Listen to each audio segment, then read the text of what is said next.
Sir సమయం చాలా బాగా ఫాలో అవుతారు, అందరిని కూడా సమయం ఫాలో అయ్యేటట్టు చేస్తారు.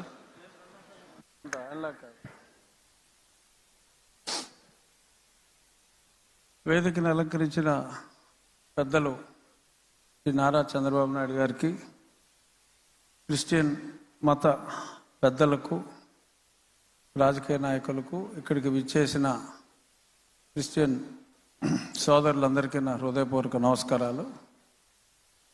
క్రిస్మస్ అంటేనే ఏ మంత్ ఆఫ్ జాయ్, కలిసి ఉండటం, సంతోషంగా ఉండటం, ప్రేమను పంచటం. అటువంటి మాసం క్రిస్మస్. ఒక క్రిస్టియన్స్కనే కాదు, ఇవాళ ప్రపంచం అంతా కూడా ఈ క్రిస్మస్ సెలబ్రేషన్స్, ఈ డిసెంబర్ మాసం, న్యూ ఇయర్ వచ్చే వరకు కూడా ప్రేమను పంచు, 10 మందికి నీకున్నదాన్ని పంచి కలిసి ఎంజాయ్ చేయటం అంటే వేరే రకంగా కాదు. ఎంజాయ్ అంటే ఆ టుగెదర్నెస్లో, ఆ కలిసి ఉండటంలో మాధుర్యాన్ని అందరూ అనుభవించాలి అనేది ఈ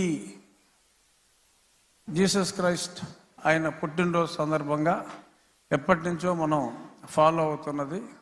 అది నేను క్రిస్టియన్ కానప్పటికీ కూడా క్రిస్మస్ అంటే సరదాగా స్నేహితులందరూ కలవటం, అది ఎప్పుడు జరిగేదే. ఇక్కడ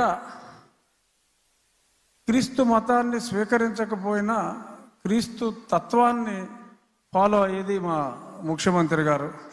ఎందుకంటే జీసస్ క్రైస్ట్ చెప్పింది, తనను తాను తగ్గించుకున్నవాడు హెచ్చింపబడుతుడు, అంటే హెచ్చించుకున్నవాడు తగ్గించబడుతుడు. అలాగా మరి ఎప్పుడూ కూడా ఎటువంటి స్టేటస్లో ఉన్నా ఆయన తగ్గించుకునే వ్యక్తి చంద్రబాబు నాయుడు గారు. మరి ఆలస్యంగా అయినా మరి మీరు గుర్తించారు. అలాగే ప్రేమని పంచేది క్రీస్తు తత్వం, పగను తుంచేది క్రీస్తు తత్వం. మరి దానికి ఆపోజిట్గా చాలామంది రాజకీయ నాయకులు ఉన్నారు సమకాలీన జీవితంలో. కానీ ఎటువంటి అంటే జీసస్ క్రైస్ట్ని మనం క్షమాగుణం అనుకుంటాం. మరి చెప్పాలి అంటే మా ముఖ్యమంత్రి గారికి ఉన్న క్షమాగుణం నాకు తెలిసి ఈ సమకాలీన రాజకీయ నాయకుల్లో ఎవరికీ లేదు. అంచేత though he did not get baptized, he is the true Christian.